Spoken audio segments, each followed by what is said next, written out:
అయితే ముందు వీడియోలో మనం శివుని యొక్క వేషధారణ చూసాం. దానికి ముందు అసలు రూపమే లేని శివుడి గురించి చెప్పుకున్నాం. దాని తర్వాత ఈ రూపమే ఎందుకు, ప్రతి ఒక్కదానికి కూడా ఎంత విశిష్టత ఉందో, దానికి ఒక అర్థం ఉందో వేషధారణలో చెప్పుకున్నాం. అయితే శివుడు అంటే ఇలానే ఉంటాడా అని అడిగితే, ఇలానే ఉంటాడు అనేది పురాణాలు ఇచ్చిన డిస్క్రిప్షన్. కానీ అన్ని రూపాలు అతనివే. అవే పురాణాలు డిఫరెంట్గా ఉన్న శివుడి రూపాన్ని డిస్క్రైబ్ చేస్తాయి. అయితే మనం ఇప్పటి వరకు చెప్పుకున్నది ఏంటి అంటే, లేనివాడు శివుడే, ఉన్నవాడు శివుడే, ఉన్నదంతా శివమే అని. రూపం లేనివాడిగా ఎలా ఉన్నాడు? పంచభూతాల రూపంలో ఉంటాడు. రూపం ఉన్నవాడిగా ఎలా ఉంటాడంటే, నిన్న చెప్పుకున్నట్టు ఇలా ఉంటాడు, పులి చర్మం వేసుకొని. కానీ మనం సరిగ్గా మూడో కన్ను తెరిచి చూస్తే ప్రతి రూపంలో కూడా ఆయనే ఉంటాడు. అంతా శివుడే అయినప్పుడు ఇన్ని పేర్లు, ఇన్ని రూపాలు ఎందుకు? కన్ఫ్యూజ్ చేయడానికి కాకపోతే. ఎందుకు అంటే, నేను నీరుని శివ అంటాను, నిప్పుని శివ అంటాను, భూమిని శివ అంటాను, ఆకాశాన్ని శివ అంటాను, మొత్తం విశ్వాన్ని శివ అంటాను, నిన్ను శివ అంటాను, నన్ను శివ అంటాను, చెట్టుని శివ అంటాను, కనపడిన ప్రతిదాన్ని శివ శివ అంటూ ఉంటాను. అయితే ఫర్ ఎగ్జాంపుల్, 1,00,000 మందిలో నేను నిలబడి వెళ్తూ అందులో ఉన్న ఒకరిని నువ్వు పిలవాలనుకుంటావు, అప్పుడు శివ అంటావు. ఏం జరుగుతుంది? 1,00,000 మంది ఒకేసారి వెనక్కి తిరిగి చూస్తారు. కాబట్టి నువ్వు స్పెసిఫిక్గా ఎవరిని పిలవాలనుకుంటున్నావు, ఏ రూపంలో ఉన్న ఆ శివుడిని పిలవాలనుకుంటున్నావు అంటే, దానికోసం డిఫరెంట్ నేమ్స్ ఉంటాయి, డిఫరెంట్ ఫామ్స్ ఉంటాయి. అంటే ఒక్కడిగా ఉన్న శివుడు తనని తాను అనేకంగా చూడాలనుకోవడం. కాబట్టి కైలాసంలో కూర్చొని మెడిటేషన్ చేస్తూ ఉంటాడు, అక్కడ తిరుగుతుంటాడు, గుళ్ళో ఉంటాడు, రాయిలో ఉంటాడు. ఇవన్నీ మనకి శాస్త్రాలు, పురాణాలు ఇచ్చిన డిస్క్రిప్షన్ మాత్రమే. కానీ ఇలానే ఉంటాడా అనే దానికోసం మనం అక్కడితో పరిమితం చేయలేము. ఎందుకంటే ఆ రూపాన్ని వర్ణించే వాళ్ళు ఎవరున్నారు? కాబట్టి ఇంతవరకే శివుడు, ఇక్కడతో ఎండ్ అనేది లేదు, ఎలా అయినా ఉండొచ్చు. సో దీనికి మంచి ఎగ్జాంపుల్ కూడా పురాణాల్లోనే ఉంటాయి. సరిగ్గా గమనిస్తే ప్రతి స్టోరీస్లో శివుడు ఆ రూపంలో వెళ్ళాడు, ఈ రూపంలో వెళ్ళి అక్కడ టెస్ట్ చేశాడు భక్తుల్ని అని ఉంటుంది. సో తీసుకున్నదే మళ్ళీ తీసుకొని ఉన్నాడు, ఏదేదో రూపంలో. ఒకసారి భిక్షువుగా ఉంటాడు, ఒక్కొక్కసారి ఒక ముసలివాడిలా వస్తాడు. సో ఎలా, ఎప్పుడు, ఎక్కడ ఉంటాడో ఎవరికి తెలీదు. కాబట్టి చూసే ప్రతి రూపం కూడా అతను అని ఎందుకు స్పెసిఫిక్గా అంటున్నానంటే, అది ఇది అనలేను కాబట్టి, ప్రతిసారి దాన్ని నేను మెన్షన్ చేయలేను కాబట్టి, నేను పురాణాల్లో పురుషుడు అని చెప్పడం వల్ల నేను అతన్ని హీగా మెన్షన్ చేస్తున్నా. యాక్చువల్గా శివుడికి ఏ జెండర్ అనేది లేదు, అది ఒక తత్వం, పరబ్రహ్మతత్వం, అంతవరకే. అయితే ఇప్పుడు ఈ వీడియోలో ఏం చెప్తున్నా అంటే, ప్రపంచంలో ఎన్నో వ్యతిరేక భావాలు ఉంటాయి. నీది నాది అనుకోవడం, నేను గొప్ప నువ్వు తక్కువ అనుకోవడం. సో ఈ వ్యతిరేక భావం ఉండడం వల్ల ఏమవుతుందంటే, శత్రుత్వం అనేది దాని సంఖ్య అవధులు లేకుండా పెరిగిపోతూ ఉంటుంది, ఒకళ్ళకి ఒకళ్ళంటే గిట్టకపోవడం. సో అది కూడా చెప్పాలంటే సమాజంలో ఉన్న సమస్యల్లో ఒకటి. దానిని తీసివేయగలిగేది ఏదైనా ఉంది అంటే అది అర్ధనారీశ్వర స్తోత్రం. ఎందుకు అదే చెప్తున్నానంటే, జస్ట్ అక్కడ ఉన్న స్తోత్రం చదవడం కాదు, ఒకసారి దాని మీనింగ్ని క్లారిటీగా మనం చూస్తే, ప్రపంచంలో మనం చూసే ప్రతి విషయం సాధారణంగా వ్యతిరేకాల రూపంలో కనిపిస్తుంది. ఉదాహరణకి, వెలుగు మరియు చీకటి, జీవితం మరణం, సౌందర్యం వికారం, సుఖం దుఃఖం. మన దృష్టిలో ఇవి ఒకదానికొకటి విరుద్ధంగా కనిపిస్తాయి, ఆపోజిట్గా కనిపిస్తాయి. కానీ అర్ధనారీశ్వర తత్వం మనకు ఒక గొప్ప సత్యాన్ని తెలియజేస్తుంది. ఈ వ్యతిరేకాలు నిజంగా వేరువేరు కావు. అవి ఒకే పరమసత్యానికి రెండు రూపాలు మాత్రమే. శివుడు మరియు శక్తి ఒకే శరీరంలో కలిసినట్టు ప్రపంచంలో కనిపించే అన్ని ద్వంద్వాలు కూడా చివరకు ఒకే తత్వంలో లీనమవుతాయి. అంటే వ్యతిరేకాలు పరస్పరం పోరాడేవి కావు, అవి పరస్పరం పూర్తి చేసేవి. సృష్టి కొనసాగడానికి రెండు అవసరం. అందుకే శంకరాచార్యులు అర్ధనారీశ్వర స్తోత్రంలో పూలమాల, కపాలమాల, దివ్యాంబర, దిగంబర, కస్తూరి, చితాభస్మ వంటి వ్యతిరేక పదాలను ఉద్దేశపూర్వకంగా ఉంచారు. ఈ విధంగా ఆయన చెప్పాలనుకుంది ఏంటంటే, మనం వేరువేరుగా చూస్తున్న ఈ అన్ని వ్యతిరేకాలు చివరికి ఒకే పరమతత్వంలో ఏకమవుతాయి. అదే అర్ధనారీశ్వర స్తోత్రం. చాంపేయ గౌరార్ధ శరీరకాయై, కర్పూర గౌరార్ధ శరీరకాయై, దమ్మిల్ల కాయై చ జటాధరాయ, నమశివాయై చ నమశివాయ. ఇది ఫస్ట్ చరణం.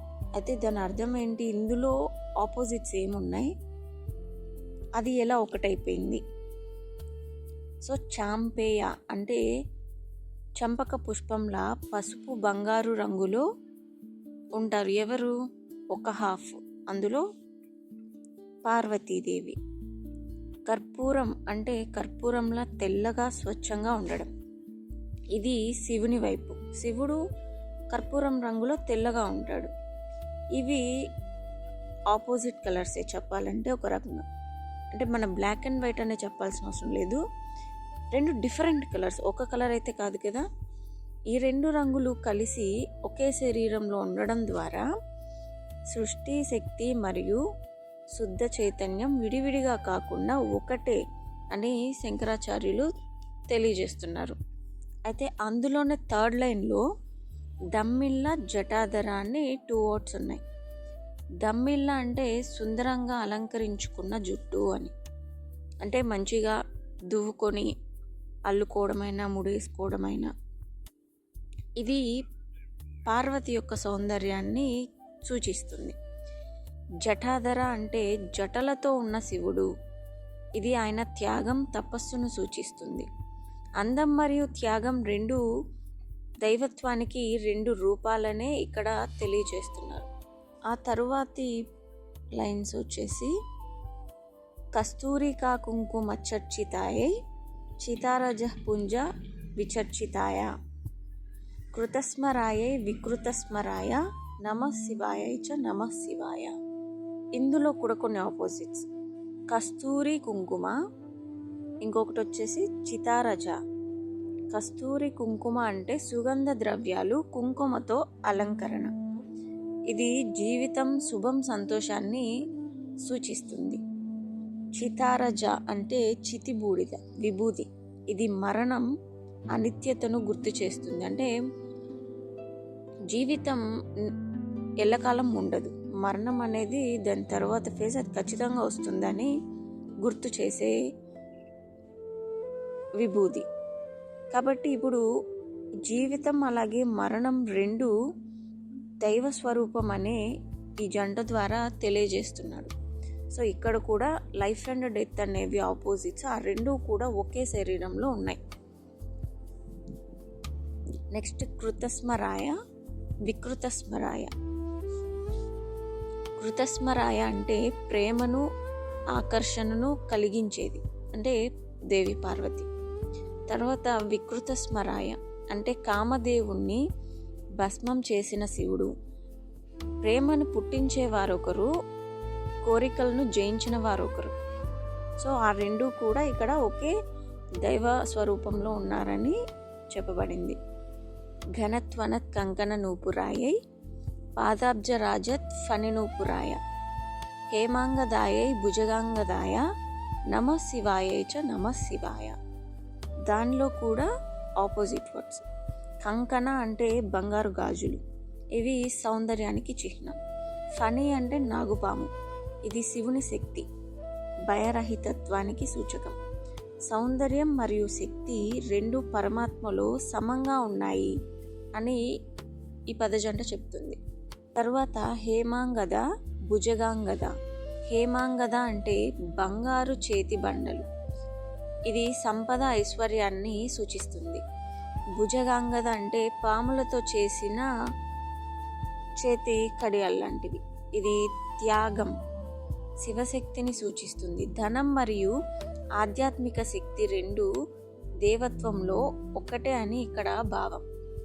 అంటే ఒకరి చేతికి పాములు లాంటివి ఆభరణంగా వేసుకుంటే ఇంకొకళ్ళు బంగారు గాజులు వేసుకొని ఉంటారు. ఒకళ్ళది ధనం అయితే ఇంకొకళ్ళది ఆధ్యాత్మిక శక్తి.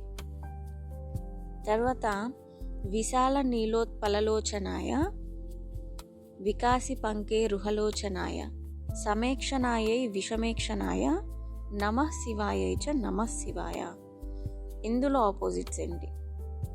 విశాల నీలలోచన, మరొకటి వచ్చి వికాసి పంకే రుహలోచన. విశాల నీలలోచన అంటే విస్తారమైన నీలి కళ్ళు ఉన్నవాడు. ఇవి ఆకాశం లాంటి లోతైన చైతన్యాన్ని సూచిస్తాయి. వికాసి పంకే రుహలోచనాయ అంటే వికసించిన కమలం లాంటి కళ్ళు. ఇవి కరుణ సౌందర్యాన్ని సూచిస్తాయి. కాబట్టి జ్ఞానం మరియు కరుణ రెండు దైవత్వానికి మూలం. తరువాత సమేక్షణ విషమేక్షణ. సమేక్షణ అంటే రెండు సమానమైన కళ్ళు, అంటే పార్వతీదేవి. ఇది సాధారణ దృష్టిని సూచిస్తుంది, అంటే రెండు కళ్ళు. విషమేక్షణ అంటే మూడు కళ్ళు ఉన్నవాడు అని. మూడవ కన్ను దేనికి? జ్ఞానానికి సంకేతం. సో సాధారణ జ్ఞానం మరియు దైవ జ్ఞానం రెండు కలిసిన పరమ సత్యం అని చెప్తుంది. రెండు కళ్ళు, మరొకటి మూడు కళ్ళు. తర్వాతి లైన్స్ వచ్చి మందారమాల కలితాలకాయై కపాలమాలాంకిత కంఠరాయ దివ్యాంబరాయై చ దిగంబరాయ నమః శివాయై చ నమః శివాయ. ఇందులో మందారమాల, కపాలమాల అనేవి ఆపోజిట్స్ అన్నమాట. మందారమాల అంటే పూలమాలని, అంటే పార్వతీదేవి ధరించేది పూలమాల. ఇది సౌందర్యం మరియు భక్తిని సూచిస్తుంది. కపాలమాల అంటే ఈ కపాలాలు ఉంటాయి కదా, అవి మాలగా గుచ్చి వేసుకున్నవాడు శివుడు. ఇది మరణం మరియు వైరాగ్యాన్ని సూచిస్తుంది. కాబట్టి సుఖం మరియు విరక్తి రెండు దైవ రూపాలే అని. తరువాత దివ్యాంబర, దిగంబర. దివ్యాంబర అంటే అందమైన వస్త్రాలు ధరించడం, అంటే ఇది పార్వతి అని అర్థం. సంస్కృతి, నాగరికతని సూచిస్తుంది. దిగంబర అంటే ఆకాశమే వస్త్రంగా ఉండడం. ఇది సంపూర్ణ స్వేచ్ఛకు సంకేతం. బంధం మరియు ముక్తి రెండు దైవంలోనే కలిసే ఉన్నాయి అని. అంబోదర శ్యామల కుంతలాయై తటిప్రభాతామ్ర జటాధరాయ నిరీశ్వరాయై నిఖిలేశ్వరాయ నమః శివాయై చ నమః శివాయ. ఇందులోని ఆపోజిట్స్ ఏంటంటే అంబోదర శ్యామల కుంతల తటిత్ ప్రభాతామ్ర జటాధర. అంబోదర శ్యామల కుంతల అంటే మేఘంలా నల్లగా సుందరంగా ఉన్న జుట్టు, అంటే పార్వతీదేవి. తటిత్ ప్రభాతామ్ర జటాధర అంటే మెరుపులా ప్రకాశించే ఎర్రటి జటలు, అది శివుడు. ఇక్కడ మృదుత్వం మరియు ఉగ్రతను చూపిస్తున్నారు. పార్వతి ఏమో చాలా మృదువుగా ఉండడం, సౌందర్యం ఒకవైపు ఉంటే శివుని తపస్సు మరియు శక్తి మరోవైపు ఉంటాయి. సౌందర్యం మరియు శక్తి రెండు ఒకే దైవ స్వరూపంలో ఉన్నాయని ఈ జంట చెప్తుంది. తరువాత నిరీశ్వర, నిఖిలేశ్వర. నిరీశ్వర అంటే ఎవరికి ఆధీనం పార్వతి, ఎవరికి ఆధీనంగా లేని స్వతంత్ర శక్తి పార్వతి. నిఖిలేశ్వర అంటే సమస్త జగత్తుకు అధిపతి, కాబట్టి శక్తి స్వతంత్రంగా ఉంటుంది. శివుడు ఆ శక్తికి ఆధారమైన పరమ చైతన్యం. శక్తి మరియు శివుడు విడివిడిగా కాదు, ఒకే పరమతత్వం అని. ఆ తరువాత శ్లోకం ప్రపంచ సృష్ట్యున్ముఖలాస్యకాయై సమస్త సంహారక తాండవాయ జగజ్జనన్యై జగదేక పిత్రే నమః శివాయై చ నమః శివాయ. ఇక్కడ లాస్య తాండవం అని 2 ఆపోజిట్లో ఉన్నాయి. లాస్య అంటే పార్వతీదేవి చేసే సున్నితమైన నృత్యం.